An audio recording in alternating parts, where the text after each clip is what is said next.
Well, hello guys, how are we today? Are we enjoying this session? I decided, I think it was about 3-4 weeks ago, that we were going to put this event on. And this came around from a conversation of, we need to be making changes. We need to be doing things to our business. And okay, we always need to be changing. As business owners, would you agree? You know, we constantly need to be evolving. I believe that as a business owner, if you're not evolving, you're actually going backwards. So we generally here at Agent Rainmaker are always talking about growth and evolution and what can we do new. We're always testing new strategies. We're always trying new things. We've got a team of people in the inner circle and the ARX members, of which a lot of them are here, that are trying out new stuff all the time, because it's always about looking at new ways that we can generate more business and more revenue. But I want to take it up a notch with this presentation. And although over the next, yesterday and tomorrow, you've got lots of speakers talking about specifics like Instagram and YouTube and LinkedIn and all those sort of different things, I didn't want to do that here. I wanted to take this to a more higher level and talk around business in general and some of the things that the big guys are doing and the blue chips are doing to be able to grow their businesses and squeeze the profit out. And as you know, here at Agent Rainmaker, our mission is always to help agents make more money, to grow their businesses, and to have fun in the same time. I've actually got a mission to make real estate here in the UK, that's a state agency and letting agency, to actually be one of the most profitable industries to be in. Who likes the sound of that? I want to make this industry one of the most profitable industries to be in. And I'll tell you why. Because when you go, can I have hell yeah, if that's what you like? Because when you look at America and you look at the profitability of a state agency or realtors, as they say over in America, if you look at the profitability over there, they're in like the top 5 most profitable industries. And yet here in the UK, we're not even in the top 30. And that's absolutely crazy. And we just really need to look at some basic business elements and look at how the big guys, the blue chips, are doing and say, well, what could we take from what they're doing and adapt in our industry? Why are they making 60, 70, 80% profit? And our industry is around the 10%.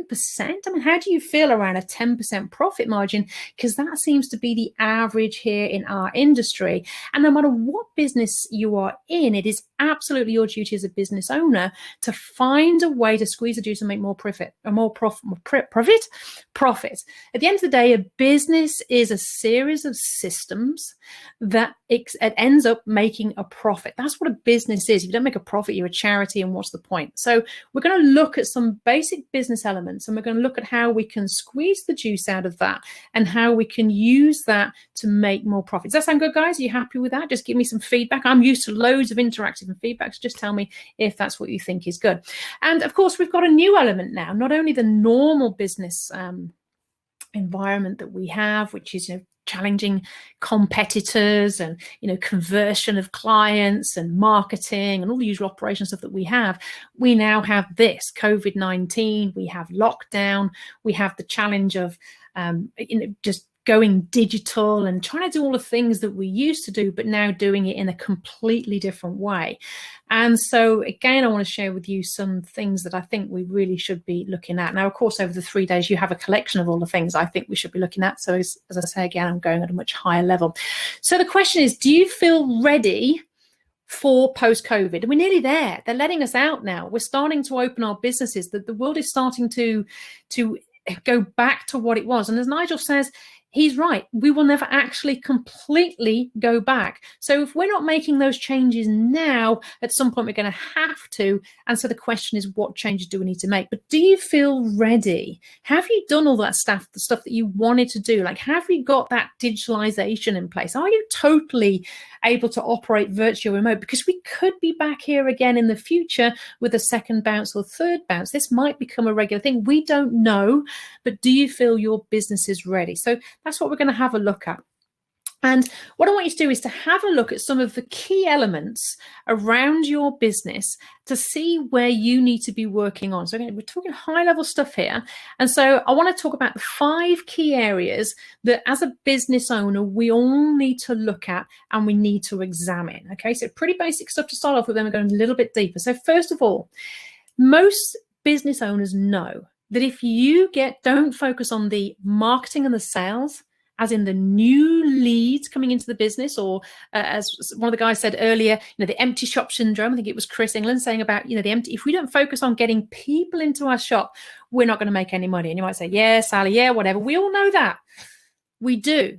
However, when I'm running my events and I get new people into my one-day event, when people come in, I always ask the question, who here has a regular routine budget and a process for marketing and generating leads? And what shocks me is in our industry, only 10% will say yes. Who's shocked by that? 10% of our industry actively have a budget for marketing and a process for generating new leads. 90% are relying on referral and recommendation. I'm sorry, guys, that's not good enough. That really is not good enough. Now, 20 years ago, we may have got away with that, but right now we cannot get away with that. The world is changing. The young whippersnappers are coming in with their funky social media ads and the videos and all that sort of stuff. And I'm seeing big businesses that have been in the game 30, 40 years are crumbling because into their mind, the leads aren't coming in anymore. They're doing what they've always done, but they're not getting what they've always got. Why is that? Because the market has changed.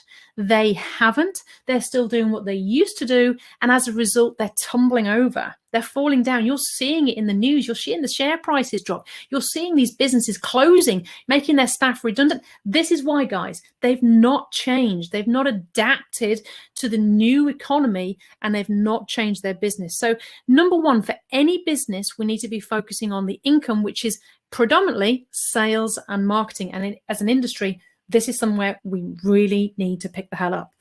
So secondly, and as we've been hearing over the last day, and we will be hearing all over tomorrow, it's so important now to have really, really good systems and structures.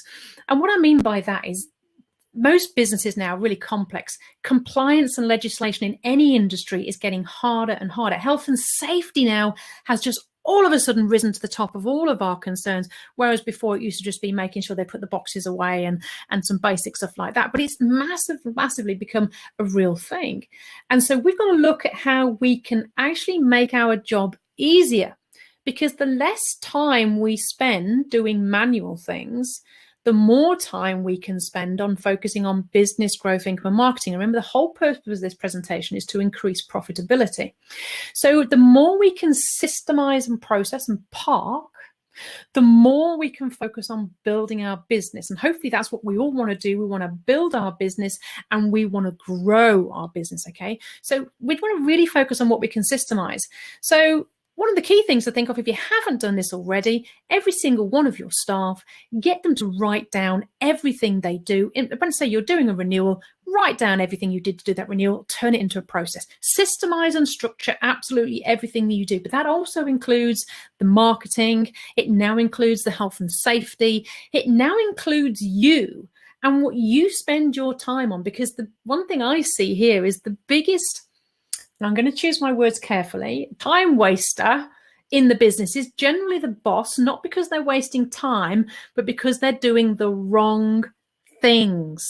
So often I see bosses of businesses sorting out keys and running around doing crazy things and making the tea and stuff, where actually if you spent that hour, like Nigel said, being the lion and getting out there and bringing back food for the herd, if you went out prospecting, seeking JVs, looking for opportunities, looking for speaking gigs, looking for other audiences you can get in front of, looking for big clients, looking for new build sites, talking to other companies, whatever that was, you spent that hour doing that, would that be more valuable than playing with the keys?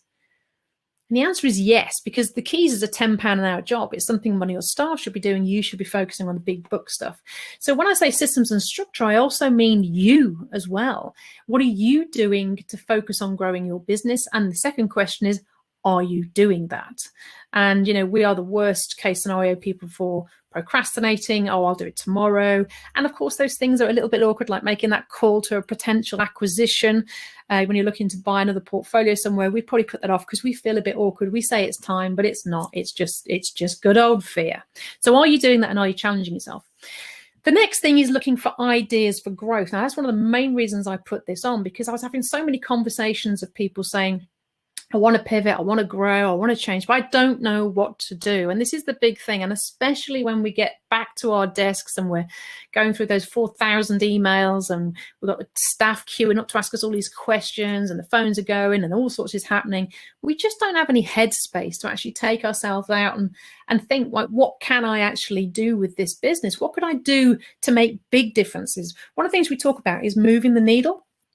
And what I want you to think about in this section here under strategy is, what's the one thing in the next hour, if you had to do something, and I want you to actually give me some ideas here. I want you to write down. No, you're not going to do it the next hour because you're here watching this summit, but what could you do Monday that could move your needle massively within an hour or a morning? What could you do that would massively change your business to get you an extra 100 properties or 200 properties? In fact, if your life and your future business success depended on you making this massive change and getting another 100 properties on, what could you do Monday that could do that? And the next question is, why are you not doing that? And the answer is because we don't have any headspace to think about that. We just think about what's immediately in front of us and what we're doing. So we need to put ourselves into positions and into places where we can get ideas. We can see what other people are doing. We can start to think, well, that's a great idea. And one of the things here, I want to take you back 3-4 years ago. All of this didn't exist. As agents, we didn't get together. We didn't communicate. We didn't talk to each other. We went to networking events and just sort of like, how's business? Oh, great. Yes. Yeah, of course it is. Yeah. So start putting yourself into a place where you get these ideas, gets the juices flowing, and you're not going to do all of them. You can't do all of them, but you need to think about doing some of them because you are the most valuable asset in your business. And let me just share this with you. If you look at the stats in the UK, the average company director earns $250,000 a year. If you're not earning $250,000 a year, you're not doing the right things. So the key here is to make sure you are earning that amount of money for your business every single hour and walk away from doing the menial tasks that you're probably doing because you think you can't afford a member of staff, or you feel you might do it best, I might as well do it anyway. Leave that and focus on the thing that's going to move the needle the most in your business. So number 3 is strategy. Start getting into places that can really get the mind flowing. That's why I'm always over to America. They're probably going to be virtually now. When I was over to America, we got the Australians in here. We got the guy from Missouri. We're looking at what everyone else is doing, looking for ideas and strategy. We can't do them all, but we can do some of them. The next key thing is to really drill down into the numbers of your business. Now, you've probably seen Dragon's Den, and it's all about the numbers. If you don't know the numbers in your business, they just kick you out within 5 minutes. And yet I have now spent, 30 years in industry. I've run a franchise. We're a white label management hub. We now do coaching for thousands of agents across the UK. And I am never more amazed at how little they understand the numbers in their business. You ask an agent, what's your conversion rate? They'll have a pretty good idea. If I get evaluation, I get 1 in 2, 1 in 3, 3 in 4, whatever the case is. But you start asking them how many are vacating every month versus move in and what's your hold rate, they have no idea. So numbers are really, really important in your business, especially now, more so than ever. And if you actually want to grow the profit, this is where you do it. Now, we're going to be interviewing Sue Gidney. I think it's today or tomorrow. I'm not too sure. Kate, maybe type in when it's going to be, but we're going to be interviewing Sue Gidney. She's added an additional 2 million to her revenue using this system, and numbers was one of the big ones. Now, she is Scottish, so she pays a lot of attention to the numbers, and I'm not just on about monetary numbers, conversion numbers. If I could spend the next hour acquiring a portfolio of 300 properties, is that better than me spending the next hour talking to that landlord that's moaning over an inspection fee? What's the best use of my time? Using the numbers for everything that you do in your business, knowing what they are, and then using that to control yourself. And I assimilate this to ladies. You're going to understand what I'm saying here. When you go on a diet and you start reading all the calories on everything, and you know that this cake is going to give you 300 calories and this cake's going to give you 100 when you're on a diet, you go for the 100. But if you don't know the calories, you're just going to go for the 300. So you need to know the numbers and everything in your business so that you can start to make smart decisions yourself, and then roll that down into your managers and your teams so that you can make sure they're making smart decisions around what they're doing with their time. Because in our industry, Staff is the most expensive expense you have. 50% of your outgoings comes from staff. And so therefore they're your biggest wasted commodity in the main if you're not managing everything they're doing per hour. Is this making sense, guys? Just let me know if this is making sense. What could you do in the first Monday morning? We've got a few ideas. We could be arranging a local property summit, building a funnel, focusing on conversions. Absolutely. So think what you could do to make the most profit, move the needle, push your business forward in every hour. And then finally, team. And with team, it's a tough one, because what a lot of people say to me is, I hate my staff. That seems to be the most common thing. But actually, when we dig deep and we absolutely look behind, usually the problem, I'm afraid to say, normally the problem stems from the business owner. The business owner hasn't put the structures in place, or hasn't got round to the training, or haven't got the right staff, or haven't let go of those staff they need to be letting go of. And so quite often you'll see behaviors like, well, I just did it because, I'm the only person that can do it. That's the recipe for disaster. You're a business owner. You need to be moving the needle fast and letting them do what they need to do. But to do that, you've got to process it, systemize it, train them, and then monitor them, make sure they're doing it, and put a process in place for that.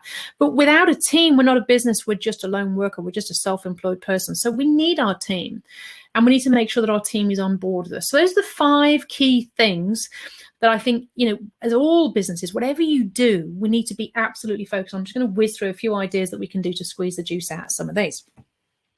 Oh, their little Simples logo there. Okay, so here's a bit of a chart. I can share a link to these slides if anybody wants them at the end. That'd be great. But here's a little chart just to checklist off later, or in lunch break, whatever you want to. Just right across the top: sales and marketing, systems and structures, strategy, numbers and team. And then underneath, mark yourself how you feel you're doing on all of those. Am I excellent at this? Am I okay at this? Or does this need improvement? I can tell you now that every single business, my business is included, some will be excellent, some will be okay, and there's always areas for improvement. You cannot have your eyes on everything. But as a business owner, you should be continuously checking this off and saying, well, hey, we used to be good at marketing, but it's slipped because I've been focusing over here. We need to get back in the saddle on that. We need to do something. Do I need to employ someone? Do I need to outsource this? Do I need to get back in the saddle on it? What can we do to get this back up? Because it's got to go back up. If we don't get this back up, then the lifeblood of our business is going to be turned off. And so sometimes you might start to notice complaints and things, and people niggling and moaning, and then you realize, actually my systems and structure has slipped. People aren't following the process, or I've got the wrong people on the team. It could be that as well. So start to use it as a chart, really, to just check where you are and how you can improve. So I'm going to talk to you now about business hacking. And when I say business hacking, what I mean by that is I'm always looking over the fence, and whether that's into other countries, other industries, or other agents, just looking at what other people are doing and say, do I think that could work for me? Could that work for us? Could that work for our industry? And I've put a title on it. We call it business hacking.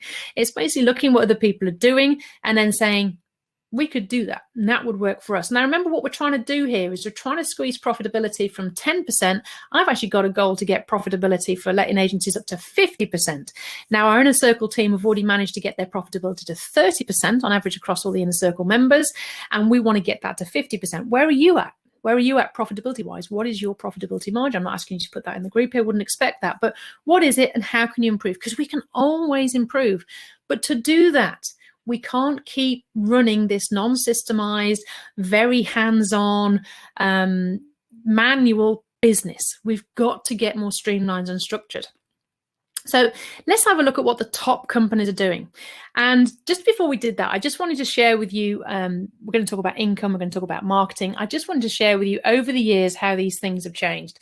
Now, I've been in agency 30 years, and I can remember I launched my business in 1990 by doing classified ads. Anybody remember classified ads? We used to have a little ad that used to go 100 properties available all the time and list a few of the properties, call here. We're going back to the early 90s. They were horrendous, but they used to let properties, and they basically used to get landlords in as well. So we had one ad saying landlords wanted, another ad saying properties available, and we put the two together. It was as simple as that. Life was so simple. It was easy. I had to wait about 4 weeks for someone to write a letter back, but that was a different story. Then we went on to the box ads. Do you remember the grids, properties for sale, properties for let, all that sort of stuff? We did that for years, and most of us did that until around 2009. For me, in 2010, I started speaking, and I spoke at every single landlord event in the country at that time. I went to all the Simon Zucci events, all the PPN events. I was speaking to landlords all over the UK, promoting our business and just giving away, looks like Chris was saying yesterday, free content, free knowledge, free education. It used to be billed as Sally Lawson's comedy hour, which was bizarre because I was talking about legislation. I must have made it fun. So speaking was a thing for me. And we continued that on by doing landlord seminars later.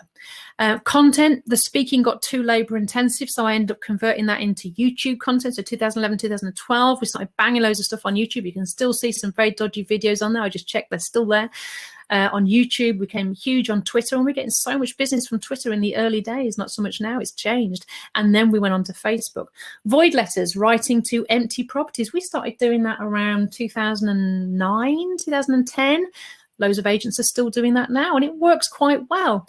Landlord seminars, we've been doing that since around 2004, 2005, I think we've been doing that since. So that's something that's worked really, really well for us, getting landlords into a room, nurturing them, giving free content, free education. If you go on the Concentric TV channel, you can see all the videos there of Dawn giving her speech. She doesn't even know we're recording it. I don't think she even knows the videos are online. She'd be petrified if she did. But she does a phenomenal job of educating landlords. And again, our focus is let-only landlords, which is why we focus on compliance. A lot of guys do content and they're focused on investor landlords. We focus on let-only landlords so we can convert them to fully managed. Book sales, I launched my book in 2014. We used that was the first time I ever used a funnel. So basically we did loads of CRM and email marketing. We did affiliate marketing. There was quite a lot of new marketing strategies we brought around the book, but that was landlord focused. We got 2,000 landlords on our database within literally weeks from that. It just went bang, Amazon bestseller and hit the market. We started to get pretty savvy at that point. Then we started running Facebook ads, YouTube ads, hustle calls. We did all sorts of different things. We started to really work the database. We started to really sort of milk some of the content that we got and just really put ads out there and start to use paid advertising.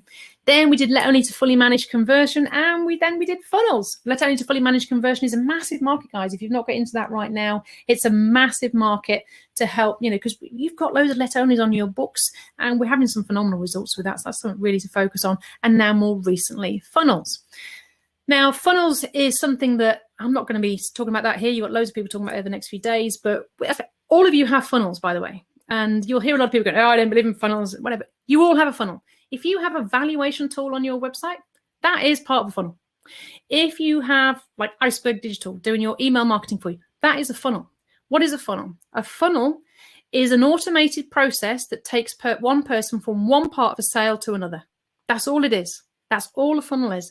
It's an email that encourages people to buy something. It's a platform that somebody can opt into something, where you can schedule a call, like Chris was saying yesterday. That is a funnel.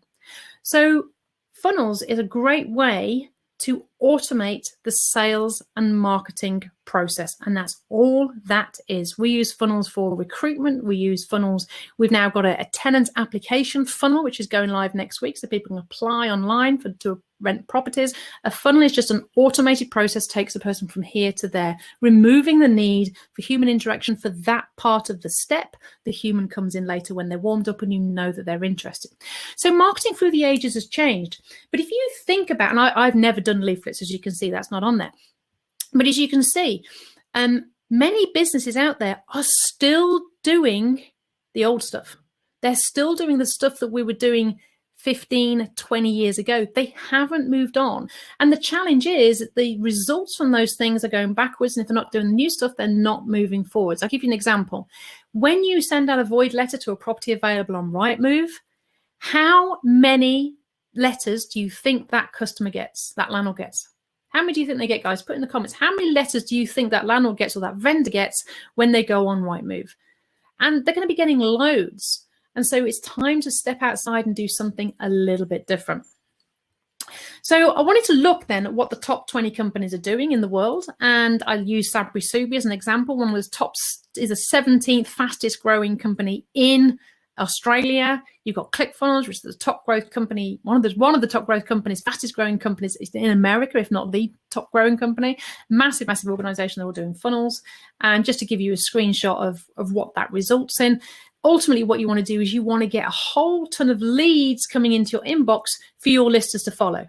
That's what funnels is all about. It's about just basically generating appointments. And what you can see here, this is people booking appointments to actually have a scheduled call with one of our listers. So that's what that is there. And so your lister walks in and they've got 3, 4, 5, 6, 7, 8 calls scheduled for that day. So anyway, I'm not going to talk anymore about that because lots of people talk about it in the next few days. But start thinking about what marketing you can do to change your business and give yourself new leads, more leads, fresh leads, different leads.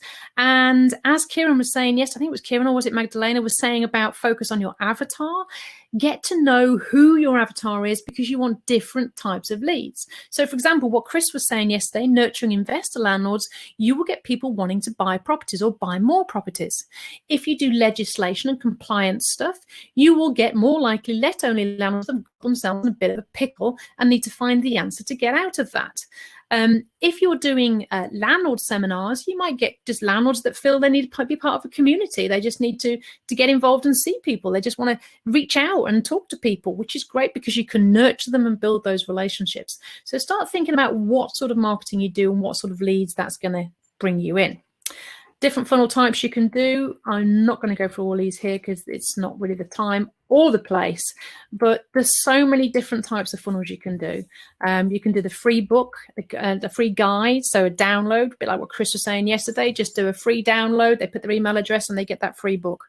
You then go on your database, you can then nurture them and talk to them. That is a very, very basic, simple funnel. If you've got a valuation tool on your website, that's pretty much what that is, except they don't get a free book, they just get a valuation, but they've just dropped onto your database so you can nurture them and you can convert them into appointment. That is a very, very basic funnel. Free book offer. Everyone should have a book. It's one of the best business cards you can have. A webinar.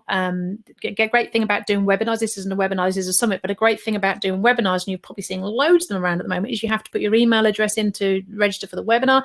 That is data capture. So it's a great way of actually generating data of which you can then nurture people. Events, landlord seminars. We've been using those for well over 15 years. Events are a great way to get people into your business. Application funnels, another great way. People have to apply to work with you. I think Tom Breeze is probably application. You know, when you say, no, you have to apply to join, work with me, and you do because he is very, very busy. But an application is a great way if you've got a high ticket item, etc., etc. So there's many, many different types of funnels. So not going to say any more, but when it comes to marketing and sales, you need to think about the different things that you can do and start doing something different. Next, I want to talk about the opportunity test. So what we need to be doing is looking at what opportunity our industry gives us versus other industries and what can we learn from them. So I'm going to share with you some of the interesting figures now. Rightmove, depending on which report you read, is somewhere between 73 and 85% profitability. Isn't that amazing? Sainsbury's, if you Google them online and get their latest reports, it's showing 43% profitability. Apple 38%, and letting agency on average 10%. However, the number one estate agency brand in the UK, who claims to be the most profitable brand in the UK, is still only at 19%. So what I'm saying here with business hacking is, what is Sainsbury's, Apple and Rightmove doing that we can do? Does that make sense, guys? How can we look at what they're doing and say, well, what are we doing differently? What could we steal from their ideas that we could implement into our business? So let's have a look at what the banks do. Every time you phone a bank, who do you get to speak to? You get to speak to an outsourced worker. Now, we had Dennis and Michael talk about that yesterday. Outsourced workers you can get from around £450 a month. One of our agent makers is paying £250 a month. The more you pay, the more experience, the better the accent, all that sort of stuff. But certainly that's a lot cheaper than having somebody for £25,000 a year in your office, plus the office costs and the computer costs and everything else that you have with that. It's a great way to reduce costs. And if you reduce costs, what do? You increase profit.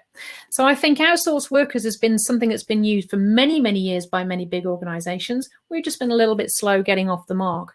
But one of the good things about Corona is that it's actually taught us that we can work remotely. We don't have to be in the office, and that's pretty awesome. So we all need to be considering that and listening to what Dennis and Michael said and getting ourselves some virtual VAs. The next thing is Sainsbury's at 43%. What do the supermarkets do that we don't do? And I tell you what they do. They know the cost of every single product on their shelves. And when I say the cost, they know how much it costs. They know how long it will stay on the shelves. They know what their wastage will be, how many get dropped, broken, or whatever, nicked, or whatever the case may be.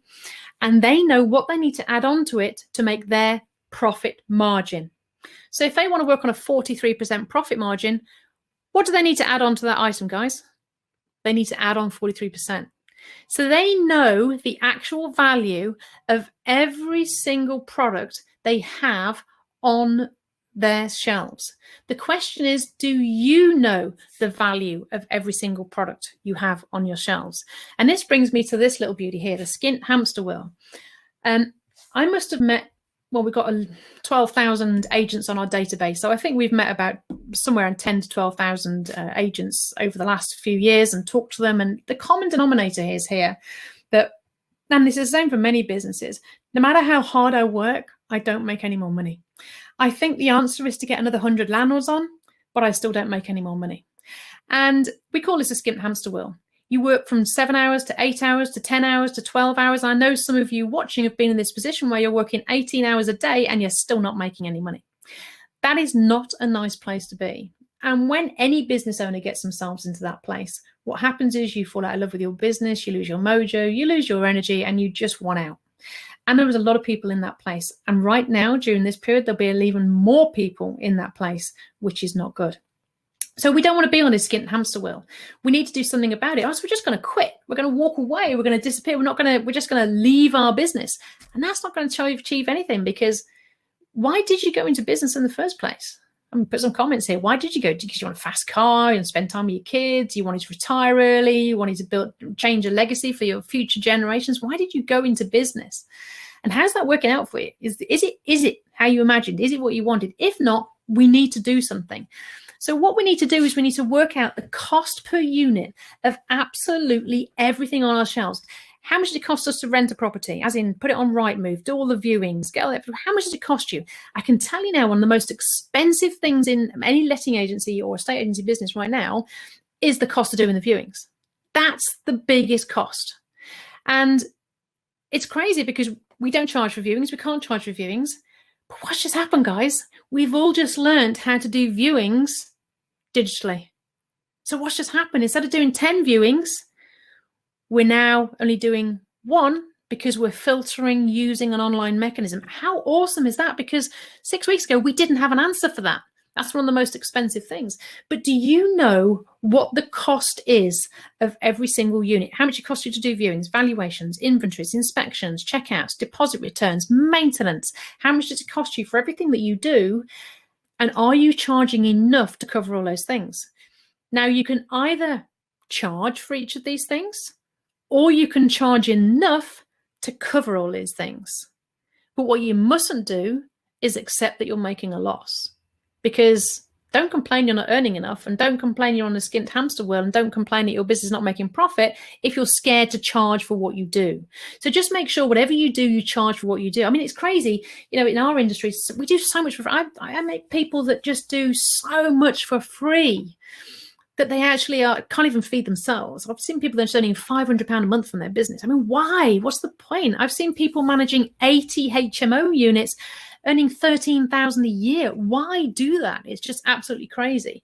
And obviously between here and here is the answer, but you need to decide what profit you want to make, how much, what you're going to do, and how you can squeeze the juice out of everything that you do. And if you find that you're doing this for free and this for free and this for free, stop it. And on top of all the stuff that you're doing systematically for free, you've probably got loads of things you're doing for favors. Your tenancy managers are probably just dropping keys off and all these nice things. You're a business owner. You've got to make a decision. How can you squeeze the juice? Okay, the Rightmove test. Okay, we all love Rightmove. Rightmove has been around for a long time now. And how are they one of the most top 10 profitable businesses in the UK? How is that?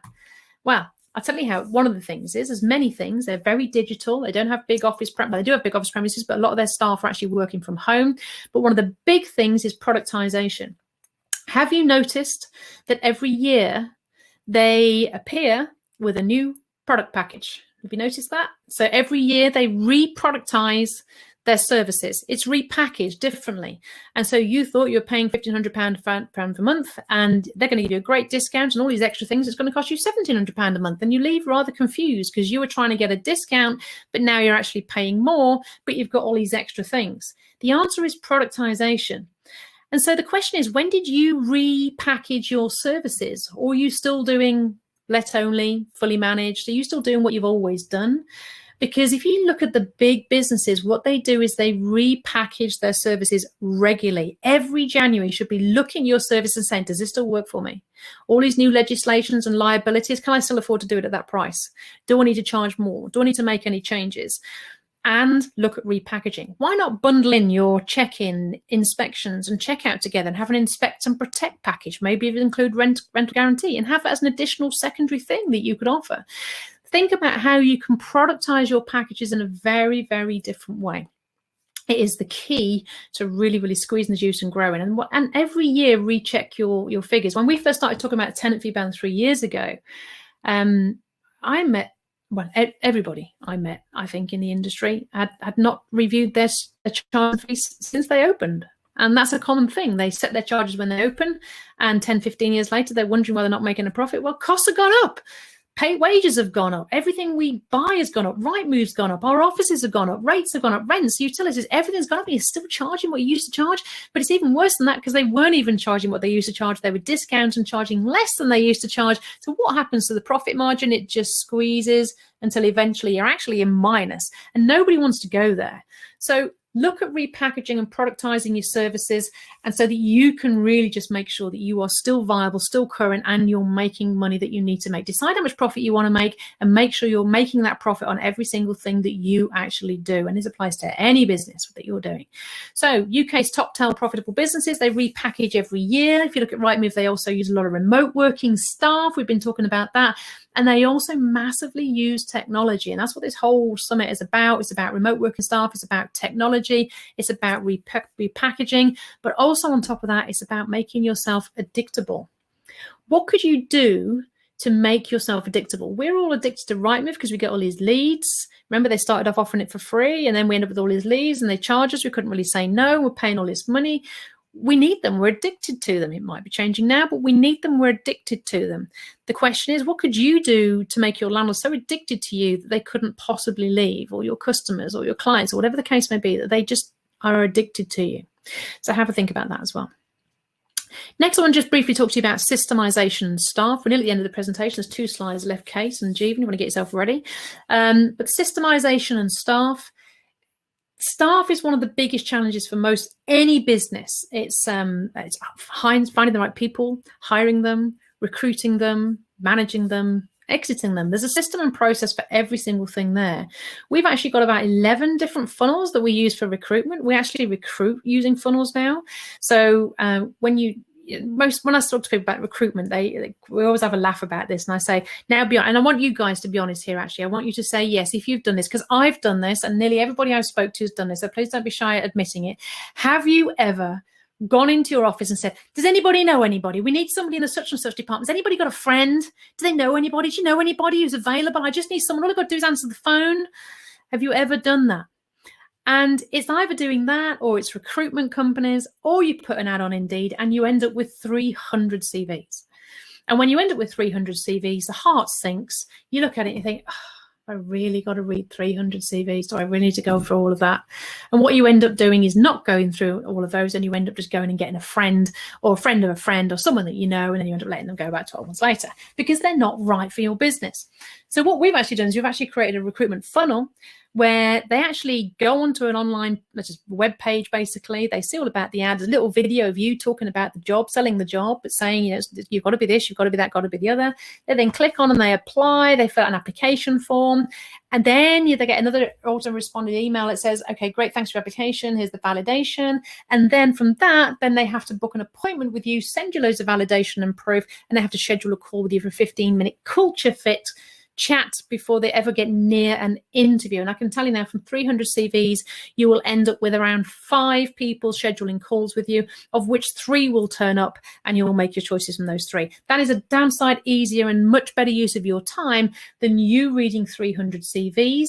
And the onus is on them to prove their worth to you, rather than you trying to read their CV and seeing if they fit your business. I mean, it's a phenomenal way of recruiting staff. But that's just just recruitment. Then you've got the managing and the exiting and the training and the coaching.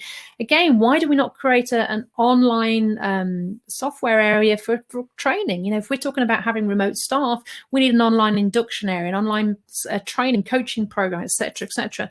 So we've got to look at how we can systemize those staff. Because again, we want to squeeze that profit, which means we've got to reduce our workload so that we can focus on the things that we need to be doing to move the needle, not doing a 4-hour induction of every new member of staff that arrives and taking the wrong people on. So systemization of staff is a big one. The key thing to think about here, sorry about the slide, I don't know why it's done that. The key thing to think about here is what is the roles for each of the people that you employ, the responsibilities, what results do you expect, what's the requirements from them, and do that completely across the entire staff network. It's also very, very useful when you're doing your recruitment funnel as well, because you can say your role is this, you are responsible for this, we expect that, and we require you to have this, so that you don't get the, I call it the bus drivers. I seem to get loads of bus drivers apply for jobs in our area and things like that. So you can be very clear as to what you actually want to get from them. And when you do that, life becomes a lot easier, because if you've told a potential lister on the ad, you're expected to list 30 properties a month. And then on the application, they've said they've been listing 30 properties a month. And on the validation, they've said they have, otherwise they won't get through your process. And then when they come in the interview, they said the 30 properties a month. And then on the first day, you say you're expected to list 30 properties a month and this is how you're going to do it. They then can't say, oh, I know, I'm not really, no, it's too, I don't really do that. It's not my thing. They can't say that because you've gone all the way through the process with them. So it is a great way of making sure you get the right people on the bus and into your business. So please, if you've ever in the last week or so said, anybody know anybody who, I know it's not the case at the moment, probably more like getting rid of people than bringing people in, just stop yourself and just think, how could I do this better? And it's not just that part of the business, it's every part of the business. We've got to think, how can I process this? We've got to be like Michael from Australia. How can we process this? How can I do this remotely? How can I train my staff remotely? How can I take them through a training plan? How can I do an induction remotely? How can I manage them remotely? How can I check in with them? How can I exit them, fire them, make them redundant? Whatever it is you need to do, how can you do all of this stuff remotely? And we need a process for that, because that is one of the biggest. Do you feel, guys, this is one of the biggest time drains for you is staff? The open door policy, and they just queue up. There's a great book, by the way, guys. You might want to read it. It's called The Monkey Meets the 1 Minute Manager. It's a great little book. It's about a 20-30 minute read. And it talks about a boss who goes around and all the staff are going, can you help me with this? Can you help me with this? Can you help me with this? Can you help me with this? And basically what happens is at the end of the day, you end up with all these things that you've now got to do because you're helping your staff and they're off on the golf course. And it's how to turn that around. So really, really nice little book. And then finally, my final slide is about making sure you have your values. Now, I hear this from so many coaches, and you know what? Over 30 years, I've heard this so many times, and I've said, yeah, whatever, what a load of crap. Yeah, okay, yeah, values clear, yeah, values, yeah, whatever. But I stand corrected, because when we actually thrash through our values, which was about 3 years ago, and we created these values: clear, caring, learning, evolution, adding value, and relationships. That's our values across all of my companies. These are our values. All of a sudden, we realized there was people in our network that didn't have the same values as us. We also realized why we do things and why we make the decisions we make.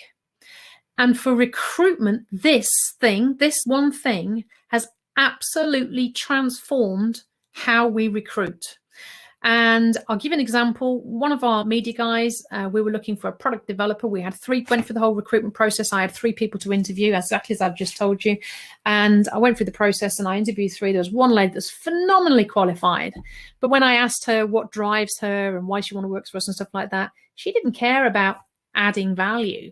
She didn't care about relationships and helping people. She says, as long as I'm making money, I'm fine.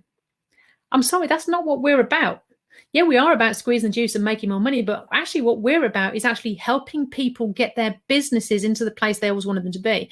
My job, I love it when people succeed and do well out of something we've coached them or trained them on. That's what we get thrilled at. When somebody puts a comment on Facebook going, oh, it's done this and it's amazing and I've transformed my business, we all go, oh, that's lovely. We get excited. We love that. That's what drives our business. How would she feel in that environment? She would not be right. And so I actually recruited the guy that was full of enthusiasm, and I asked him, why you want to work for us? He said, because I love the fact you're helping people and I want to be part of an organization like that. He's the guy that got the job. And so it really helps with recruitment.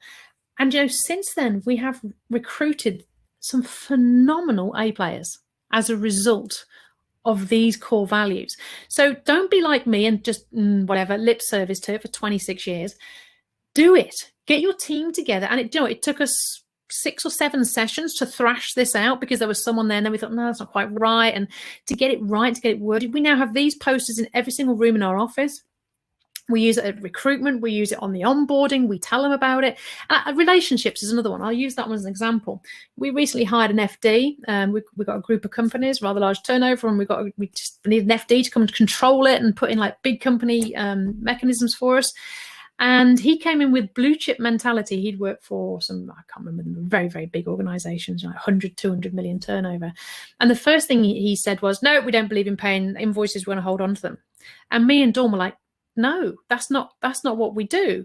He said, no, well, you're just being their bank then, aren't you? I said, no, but we've always paid people on, people put an invoice in, they've done the work, we pay them. He said, no, that's it. We've got to hold on to all of our cash. We don't pay anybody. We and Dawn were absolutely horrified. And we said, our values are clear. Our relationships, these contractors. I mean, one of my contractors, he's worked for me for 30 years. He's done over 200 refurbishments, and now he doesn't want to pay him. We knew this guy wasn't right, and we had to let him go. And so they are so valuable in so many ways to help you clarify why you like certain people, why you don't like certain people, and who you want in your business. Has this been useful, guys, by the way? I hope this has been useful. And it should apply to any business, not just our industry. It should apply to absolutely any business whatsoever. It's basically about marketing and sales. It's about systemization and structure. It's about putting yourself in a place where you can actually look for what's new, for new ideas to grow. It's about moving the needle fast. And finally, it's about making sure you have the team on board that is going to help you really, really grow and expand your business. And so that's the end of my talk. If you want to have a little bit of help on this, we do actually have in the expo area. We've actually got a 30-minute scheduled call that you can have with Kate, who's our expert growth. She coaches all of our ARX and Inner Circle members, and along with myself. And she's actually offered to do a free 30-minute call with anybody. If you want to go for any of these things, or you're concerned about anything, or you don't know how to do this, or whatever, she's happy to do some 30-minute calls. So just hop over to the expo area and she will book that in for you. So I'm expecting Kate to pop up at any minute now. I'm sure she'll just wonderfully appear, all fully refreshed. But I hope you enjoyed my little talk. Surprise! Wow, Sally, that was awesome. Thank you. A couple of people have asked if you wouldn't mind sharing the slides, because there's some small text. I'm sure you wouldn't, but I did want to check and ask, obviously, first. That was awesome. Guys, let's have a little bit of written applause for Sally Lawson, please. You had lots of great comments throughout that, Sally. Really useful, says Heather. Really great, James Scollard. Bit of confusion about the book. Is it the 1 Minute Manager Meets the Monkey, or is it Leadership and 1 Minute Manager, or 1 Minute Meets the Monkey? The Meet the Monkey one, because Tony. basically it's talking about monkeys on your back, you see. So as you go around the office, can you help me with this? Can you help me with the back? It's all the staff are putting monkeys on your back. At the end of it, you're laden down at your office like this, trying to get through everything. And all the staff have gone home and having a great time. And they come back in the morning and then start saying, have you done that for me? Have you done that for me? It's like, well, who's working for who here? So it's a really good book. And I make all my staff read it, and Kate's read it, which we make all of our staff read it, because then they understand they can't pass stuff to me. And when people start to try and do the boomerang thing and pass stuff to me, I say, you passing work to me? Do you want me to have your salary? Is it your job or is it my job? And yeah, always really, really good. Absolutely. Awesome, as always, as most of the comments are. So, yeah, thank you so much. Hall is on. Hi, Gemma. She managed to get on. She was messaging me. She's on. And Danita, who is on later this afternoon after lunch, says, as always, so many nuggets to take away for any business. And she's absolutely right. And Danita will be joining us at 2:00, which is after our lunch. I love it. What is Kate's name in the expert area? I'm just putting the link right there for you, Benjamin. It's the Agent Rainmaker free audit call. So, yeah, please schedule in. It'd be lovely to speak to you. So what I want you to take away from this session, guys, is move the needle. And what's the one thing I can do that will make the biggest change in my business? That's what I want you to take away from this. Move the needle, focus on moving the needle, put a big sign. One of the things we had in our office was, what can I do today to get a pay rise? And it didn't mean like, what can I as a staff member, what can we as a company do to get a pay rise? And what can we do to move the needle? It's so powerful when you start to have this mindset rather than, what have I got to do today? It's basically about being proactive rather than being reactive. So Yeah. If there's any questions, let me know. I think we've got a couple of minutes and then we'll be off. Do the things that count, isn't it, really? It's making that day count. You know, what are you going to lose if you don't get out of bed that one day? You know, I always think it's such a powerful thing. But yeah, do those things that count. Awesome. And challenge those fears as well. You know, so many people don't do things because when they're thinking about doing this, making this call, like, oh, it feels a bit awkward. And somebody said it yesterday, or this morning. As bosses, there's no one holding us accountable, so we don't make that call.